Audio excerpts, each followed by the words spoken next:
Good morning sa inyong lahat. Update po sa aking project. Kakatapos lang mag-install ng ilaw. Yan mga boss. Temporary lang po yung ilaw sa gitna mga boss. Hindi pa kasi dumating yung in-order ko na chandelier mga boss. Yan yung downlight. Ito yung strip light niya mga boss. Kulay gold yung kulay niya mga boss. Yan mga boss. Hindi masakit sa mata mga boss.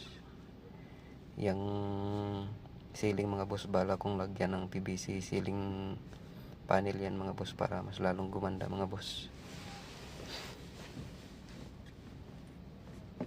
Kulang ng isa yung downlight mga boss. Yung cob lang muna yung pininturahan ko mga boss kasi lagyan ko pa ng PVC ceiling panel yung ceiling mga boss. Kulang ng isang ilaw mga boss yung downlight niya mga boss.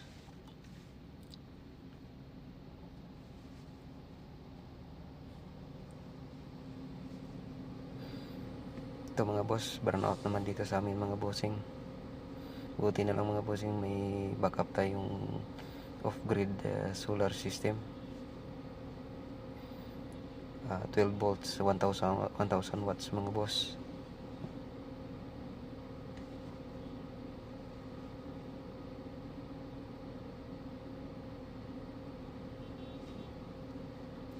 Yan mga boss, tingnan natin kung ilang persyento yung battery natin mga boss.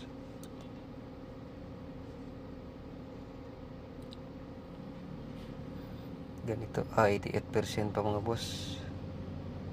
Ganito talaga dito sa amin sa probinsya mga boss, palaging nagbaburnout.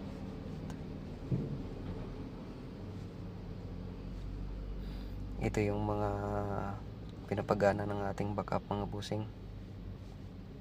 Yan, may itiis tayo mga bossing. Yan mga bossing, isang TV, isang electric fan, at saka lahat ng ilaw mga bossing. Yan mga bossing, hindi masakit sa mata.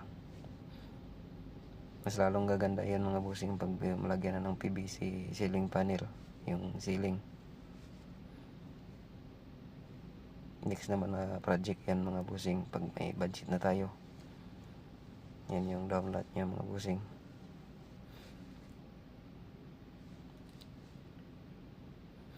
Salamat bossing sa panonood mga bossing, sa inyong suporta. Maraming salamat po.